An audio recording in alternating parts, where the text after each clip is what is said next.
There is a moment every woman over 40 dreads. It's not a wrinkle, it's not a gray hair. It's the moment someone steps back from a hug, just slightly. The moment a scarf goes untouched on a store shelf because you're afraid to try it on in front of someone.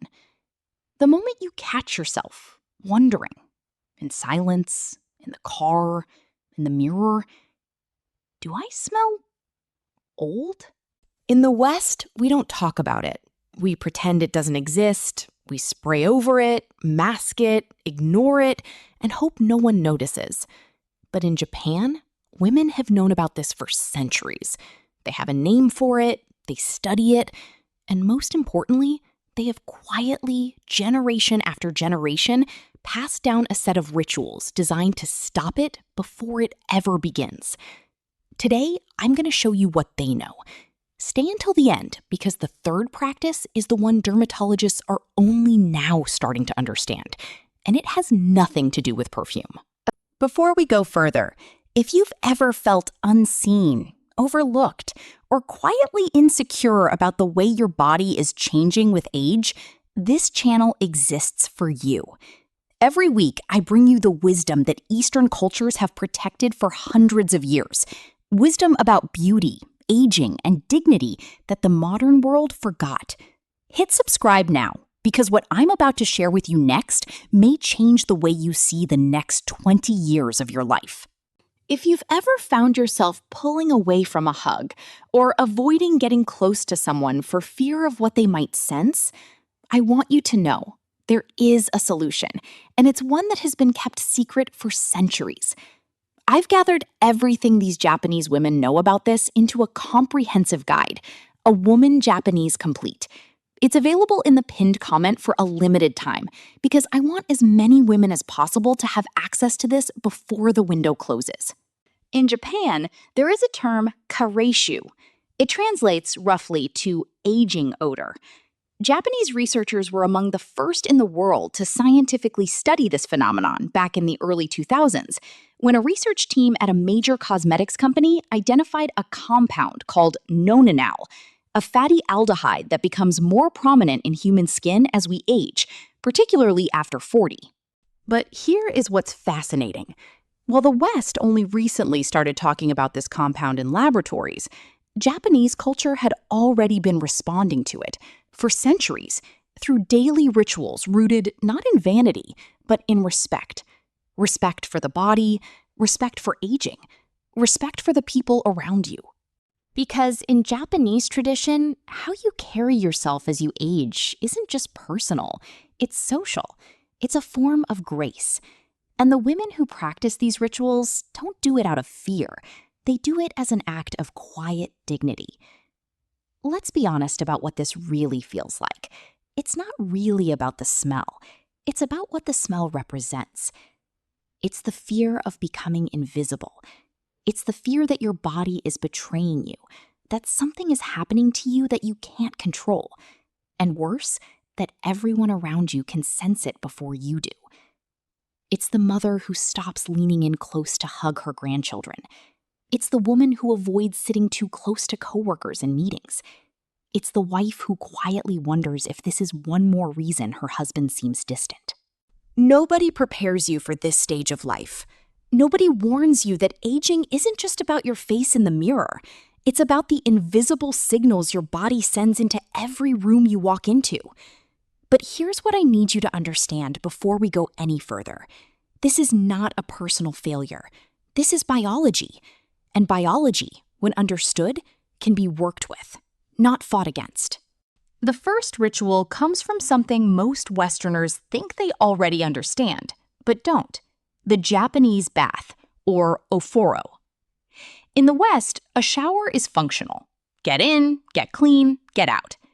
But in Japan, the evening bath is treated as a ceremony, a slow, deliberate act performed at roughly the same time every single day, usually in the evening rather than the morning.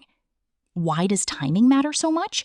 Because the body's oil production, sweat glands, and that aldehyde compound we mentioned earlier, nonenal, tend to build up throughout the day and settle into the skin overnight if not properly washed away.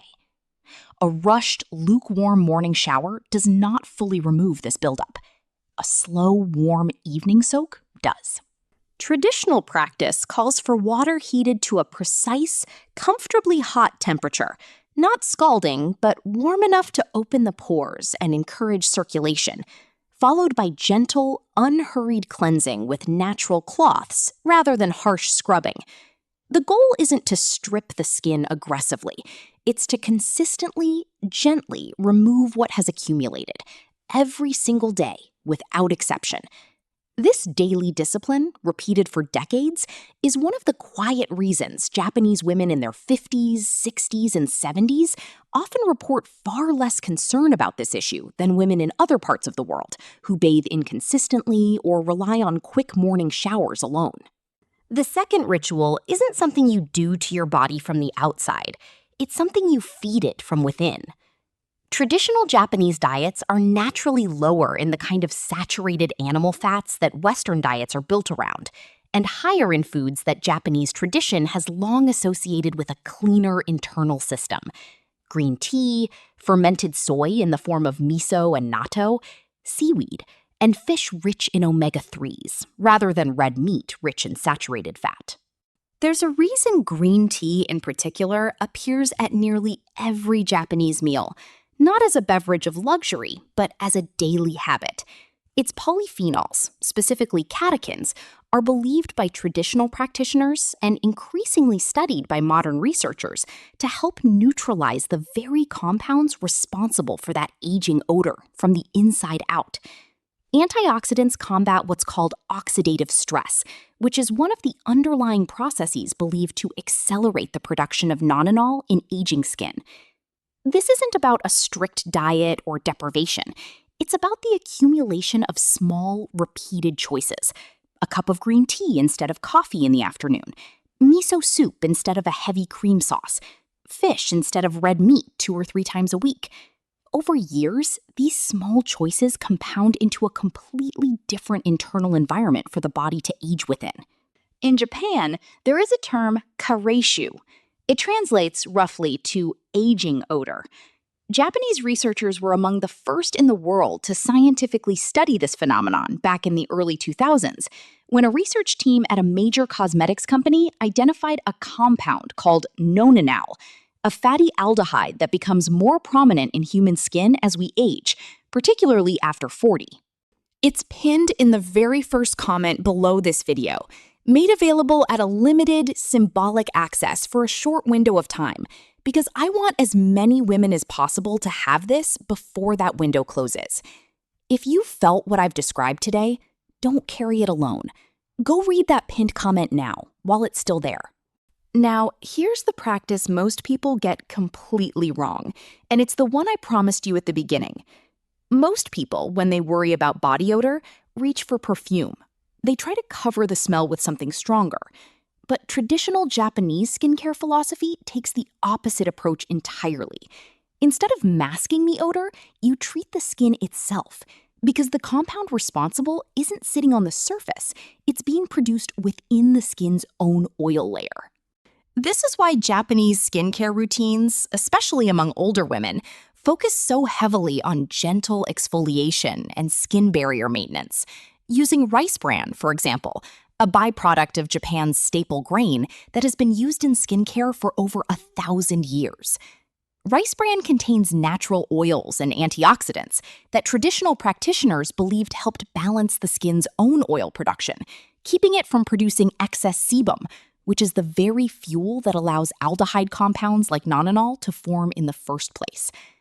Modern dermatology is only beginning to catch up to what this tradition understood intuitively centuries ago.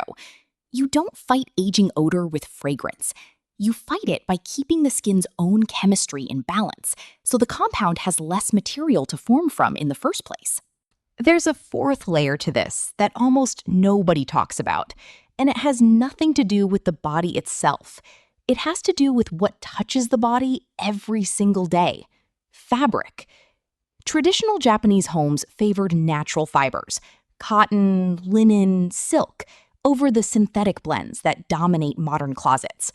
Synthetic fabrics trap oil and odor-causing compounds against the skin and are notoriously difficult to fully wash clean, meaning that even after a shower, you could be putting on clothing that's quietly reintroducing the very compounds you just washed away. Older Japanese women, particularly those raised before Japan's rapid westernization in clothing, still favor natural, breathable fabrics for exactly this reason. Not fashion, but function.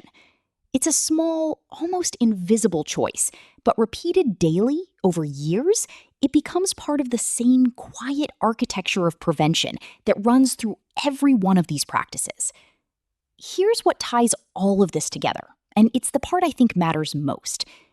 None of these practices exist in Japanese culture because women there are more vain or more anxious about aging than women anywhere else. They exist because of a completely different relationship with aging itself.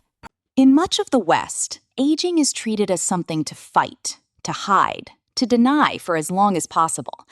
In traditional Japanese thought, aging is something to be met with grace, not resisted, but tended to, the way you'd tend a garden. There's even a term for the beauty found in imperfection and transience, wabi-sabi, a worldview that finds dignity in the marks that time leaves on us, rather than shame. That's the real difference. It's not that Japanese women don't age, it's that their culture gave them, generations ago, a set of daily tools to walk through aging with quiet confidence, instead of walking through it in fear, silence, and isolation, the way so many women in the rest of the world are forced to. So if you're watching this and you're over 40, or you're getting close and this fear has already started creeping in, I want you to hear this clearly.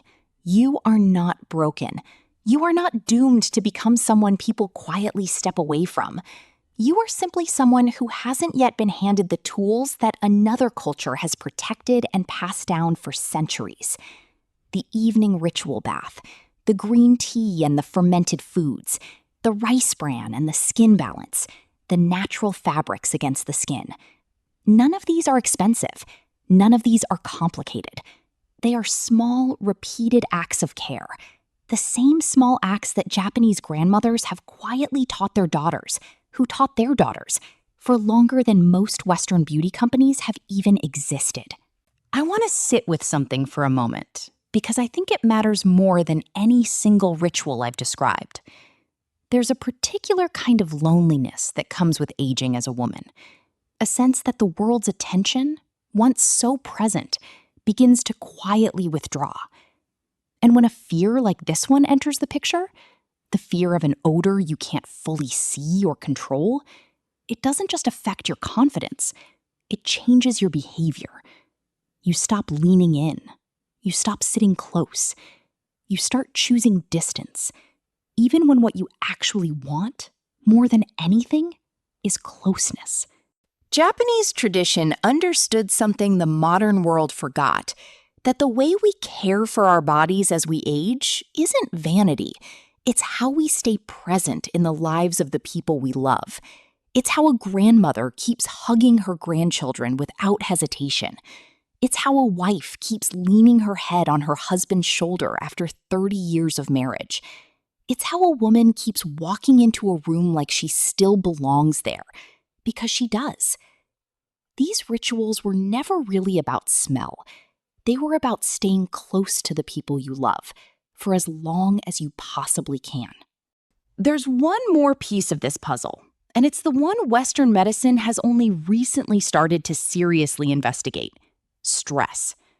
Traditional Japanese life carved out deliberate pockets of stillness, quiet tea ceremonies, slow walks through gardens designed specifically for contemplation, structured moments of silence built into the rhythm of an otherwise busy day. This wasn't just spiritual practice, it served a physiological purpose. Chronic stress elevates cortisol, and elevated cortisol is now understood to increase oil production in the skin, which, as we've already discussed, is directly tied to the production of aging-related odor compounds.